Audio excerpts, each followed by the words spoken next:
It was 2 years ago that national attention was brought to the plight of Jennifer Harbury, an American citizen whose husband, a Guatemalan rebel commander, had vanished. She received no help from either the American or Guatemalan governments, despite her suspicions that CIA operatives may have been behind his disappearance. Finally, after a string of hunger strikes, a primetime profile on 60 Minutes, and the efforts of then Representative, now Senator Robert Torricelli, she was given the news she was dreading. Her husband had been killed. Rather than providing closure, however, this news only increased her desire to call attention to CIA involvement in the abuses of human rights. Joining me now, Jennifer Harbury. Her new book, Searching for Everardo, tells the story of her ordeal. Also with us, Senator Robert Torricelli, the man who has championed her cause in Congress. I am pleased to have both of them. Welcome. Thank you, Joy. Congratulations on the book. Congratulations on your election. I want to get to the future rather than the past, but just briefly, I've told a little bit of it. When we say CIA operatives, we are talking about people in Guatemala on the payroll of the CIA who knew about what had happened to your husband, but were still receiving money for the CIA, and the U.S. government and people in the government who knew what had happened to your husband or should have known what had happened to your husband, and despite your efforts to find out, didn't come forward. But in a capsule, give me a sense, tell me the story that we've told before. My husband was a Mayan leader of the resistance forces in Guatemala. The Army captured him alive in combat, faked his death, and tortured him for about a year. According to the CIA files, he was tortured repeatedly. He was drugged repeatedly by Army physicians. He was placed in a full-body cast to avoid his being able to escape and was eventually executed without trial. All that time, he was secretly detained, with the Army insisting that he had died in combat. In the files, I've also found notices that the CIA reported to the White House and the State Department 6 days after his capture that he was a prisoner of war.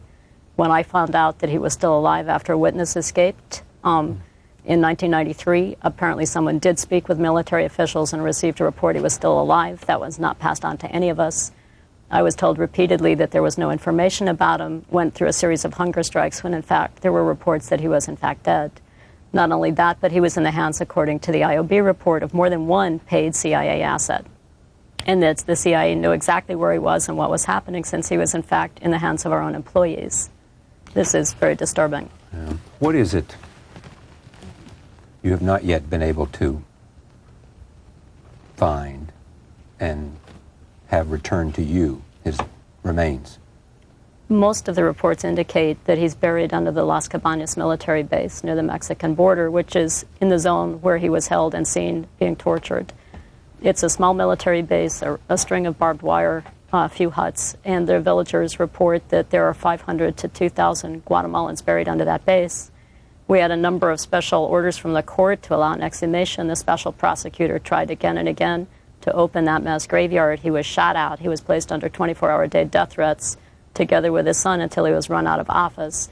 No one else has been able to get into that graveyard to open it. What do you want now? I mean, what is the thrust of the book, which tells the history, but also what remaining questions are there? What are your imperatives? What story do you want to tell? I want to know everything about what happened to him. Who did it? Who knew what? When did they know it? Who participated in what? I want some kind of closure to the case in the sense of something happening that I can be certain that this will not continue to happen. When I did human rights work in Guatemala in 85 and 86, I lost an average of a friend a week to the death squads. People who were found mutilated and dead in cornfields and gutters are never seen again. They're still dying even though the peace accords have been signed. A week later, two Conic leaders, two Mayan leaders for civil rights groups were shot to death in their car. A former Supreme Court judge is now missing. Several court officials are under death threats, et cetera, et cetera. I want something so that I know that this type of misconduct by United States officials will not be repeated, and I want something so that the Guatemalan army will not feel that it can, with full impunity, continue to kill at will. Has there been any change because of all that's taken place in attitude towards your request? Well, yes. I mean, there have been some changes. I've received a good chunk of the files pursuant to my lawsuit under the Freedom of Information Act. I've gotten some files. We have a civil rights case now pending in the Federal District Court in Washington that I hope very much will bring about needed reforms. We're pressing through Congress to have the files on human rights violations opened up so that the Guatemalans can find out what happened to their family members. I can't tell you what it's like to think that someone you really care about is in a secret cell somewhere being horribly abused by some maniac. You can't sleep, you can't eat, you can't think about anything else except trying to bring an end to that suffering by your family member. 200,000 people are disappeared or dead in Guatemala by the death squads. Those families are still in pain, and I think they have a right to some answers. They also have a right to go to the courts and get these killers put off the streets. What do you think the United States government should be doing that is not doing? I think, Charlie, that a lot of this is symptomatic of the fact that for so many years, through the fight against fascism and in the Cold War, our country had to make understandably, had to make so many moral compromises and the kind of people we had to deal with to survive, that we can't turn it off. We don't have to hire Guatemalan colonels anymore to work for the CIA. We don't have to deal with people who traffic in narcotics to get information about global communism. It's over. Turn it off. But are you saying that they haven't turned it off?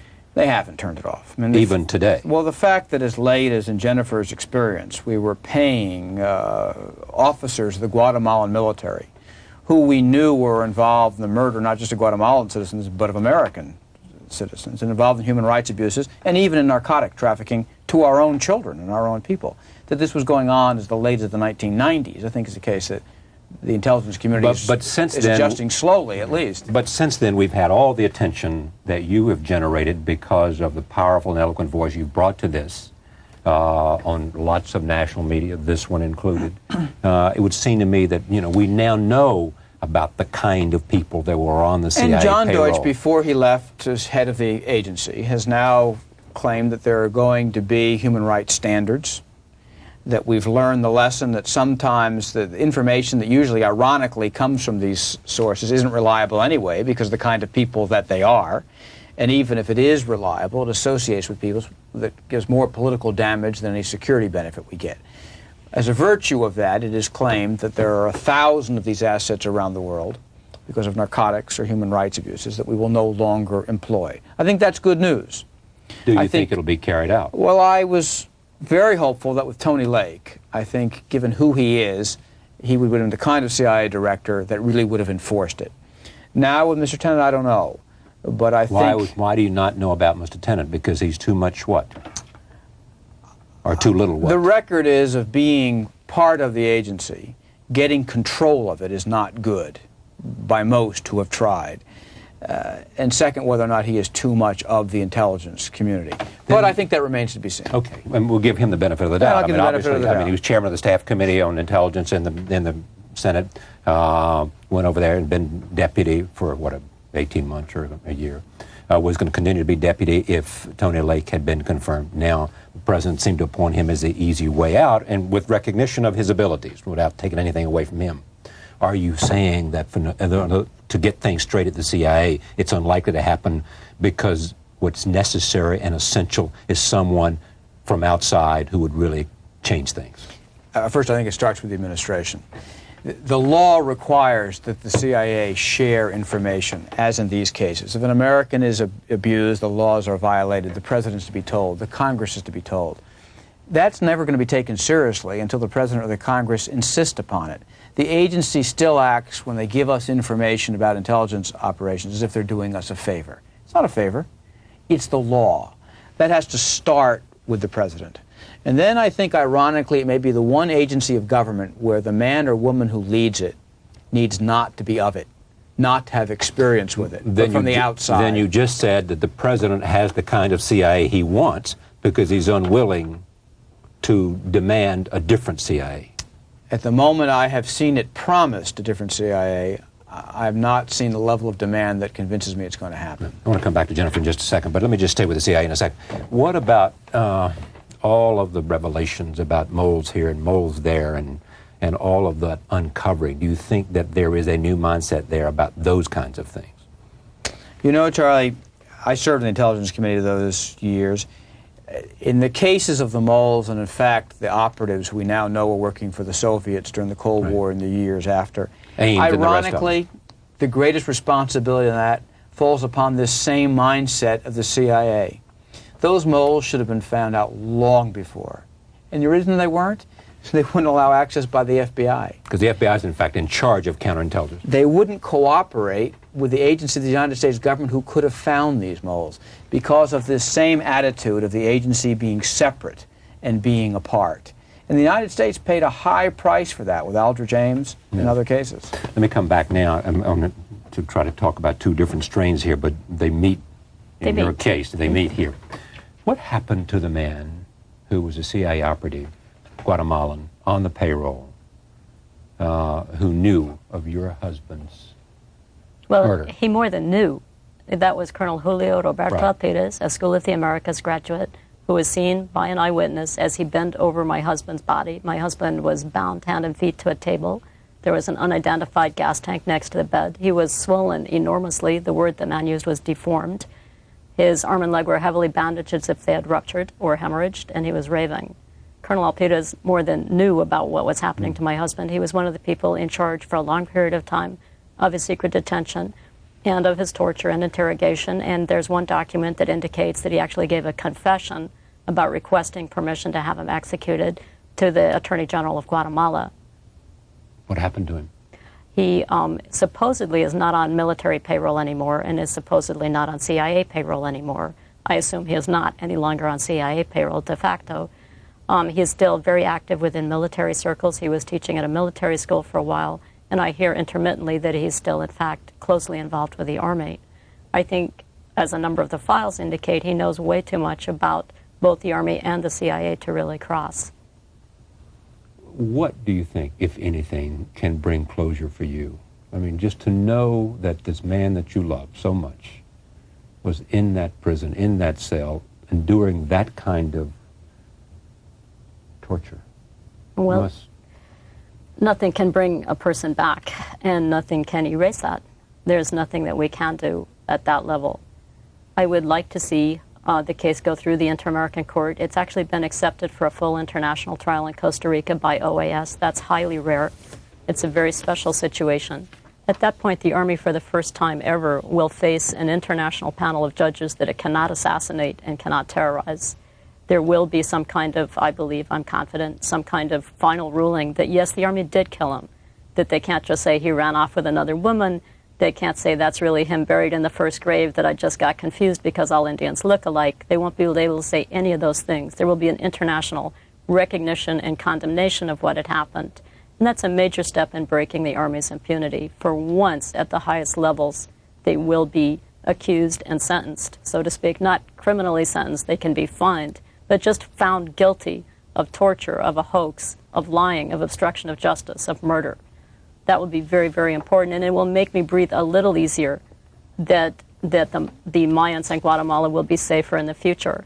As for the U.S., I would like to see those files opened, all CIA files, all agency files on major human rights cases in Guatemala and in other countries in this hemisphere. I want everyone else in this hemisphere to be able to sleep at night, too. But I assume they could object to that immediately by saying, you know, we can't compromise certain people. I mean, by opening all human rights files, we're going to compromise somebody, and we can't do that, and that's part of the problem. They don't need to name the names of innocent bystanders. Do we want, as a matter of national security, to obstruct justice and hide the identities of people who commit murder, torture, and secret detention? Is that part of our national security issue? But even if those names are withheld, at least the families need to know, where was my son or my wife taken? What happened to them? Where are they buried? Are they alive or dead? Et cetera, et cetera. At least the basic underlying facts. In fact, in the criminal court system, we do exactly that every single day with drug informants. The basic underlying facts, minus identifying details of informants, are given routinely. There's no reason why that can't happen on the same level with these files. No reason whatsoever. I remember, and you talked to me at the time, boy, you, at some you'll help me understand it, at some political risk, because, help me remember exactly what when you made available information you had because you were a member of the Intelligence Committee, You got in trouble in the house, and there were screams for your head. Well, I had actually seen on 60 Minutes the case of Jennifer being on her hunger strike in Guatemala. And that's what drove you to act, seeing her on 60 Minutes? Well, I saw this, and at the Conference of the Americas in Miami the year that followed, I had an occasion to see the foreign minister of Guatemala, and I asked her about the program and what she knew about Jennifer Harbury and the disappearance. And she told me a story that was so clearly convoluted that it piqued my interest. And I went back to Washington and I met with the Assistant Secretary, Mr. Watson, of Latin America in the State Department, and his story was equally convoluted. It is by that I started to ask questions. And then a very brave man, who has since lost his career as a consequence of this case, came to me and said, "You need to know you're not being told the truth." Jennifer was sitting outside. He's now on your employee. I hired him. Yeah. Jennifer was sitting outside the White House on a hunger strike, and he told me, well, not only do they know what happened to her husband, they know when, and they know who's responsible. I told her, I wrote a letter to the president. And they were included whom? When he well, says the agency. They knew, but do you know? The agency certainly. Do you know people that said we don't know who actually lied to you because you knew that individual knew? I don't believe Bill Clinton knew. I believe Bill Clinton was in the same situation the Congress is in, that we were not told. But clearly in the National Security Agency and in the State Department at significant levels, people knew that she was sitting out there on hunger strike needlessly. Did Tony Lake know? I don't know. There's a Defense Intelligence Agency document from September 1993 that was sent to the White House and the State Department and the United States Embassy in Guatemala that says, yes, Bamaca was captured alive. He was interrogated many times and killed, quote unquote. At the same time, you're simply outside the White House on a hunger strike begging for information. That was 1995. That was my third hunger strike. That DIA bulletin went out during my first hunger strike. And who do you know saw the bulletin? Good question. I'd like to know the answer to that. I have to accept that Tony Lake and Sandy Berger didn't know, or frankly, I couldn't work with them. You know, this is as timely as today's headlines in terms of, is the left hand talking to the right hand? Is it not? They're talking, Charlie, but people come about these things with a strange mindset. You know, it is a forest for the trees. Your earlier question to Jennifer was, well, what would happen if we released all this information? Right. Well, their argument is, well, if you release all this information about people who disappeared and who did all this torturing or murdering, no one will work for us anymore. Well, frankly, because they say we don't protect our sources. Yeah, well, the kind of people who do that, one, I don't want working for them anymore. But second, the conflict becomes, when these disappeared are Americans, it appears to me the loyalty to a foreign source in the intelligence community and the loyalty to an American citizen and the family who's disappeared shouldn't be hard to figure out. And at this point, there are still American families who need to know what happened to someone they cared about who's never been seen since. Did the House Permanent Select Committee on Intelligence report that none of the allegations raised by you had proven to be true? Actually, they answered a question that wasn't asked. The Republicans on the committee, not the full committee, the Republicans on the committee wrote and then leaked a report claiming that it was not true that Alpírez actually committed the murder. The man that we talked about earlier, Right. who was unemployed. Well, I didn't say that he committed the murder. He was responsible. You're not even saying he committed the murder. You're just saying that he was there. He was responsible for people. Well, I know even more than that from the files, but don't let me interrupt the Senator. He was responsible for people who did, and clearly at a minimum was involved in a cover-up of trying to solve the murder. That's what was charged, and that remains true. The interesting part about Mr. Gingrich and the Republican majority on this is that they went after me. They've continued to defend the CIA, even when the agency wasn't defending itself. The agency demoted, fired, or reprimanded 25 agents who were involved in the entire Guatemala affair. They accepted, at least to some limited extent, what was wrong. But to this day, in the Congress, there's been no effort to do anything other than what was done against me and my source in the State Department, Mr. Nuccio. What's next for you? Go ahead. You want to make a point? Well, I just want to support what the Senator's saying, which all of the files indicate that everything he said is exactly right. The files state that Alpírez was in charge, or one of the several people in charge, of my husband's secret detention, interrogation, etc. Another document says that he was the one that was responsible for his murder eventually, although he wouldn't have done it with his own hands. He would have delegated that to someone lower down. And there's still another document that shows Alpírez actually confessing to the Guatemalan Attorney General that, yes, we had him as a prisoner. He would not give us any information after a whole year. He led us into an ambush. He tricked us. Someone was injured. We then called to the Capitol and asked for permission to have him killed and got it. So everything that the senator indicated has been shown to be exactly correct in the files. And I find the House response to be pretty coy in avoiding that issue by saying, well, he didn't actually kill him with his own hands. That was never said. Searching for Everardo, Jennifer Harbury, a story of love, war, and the CIA in Guatemala. In the silence, I try to stare past the shroud of sparking fireflies, past the machine gunner and the circlet of trees.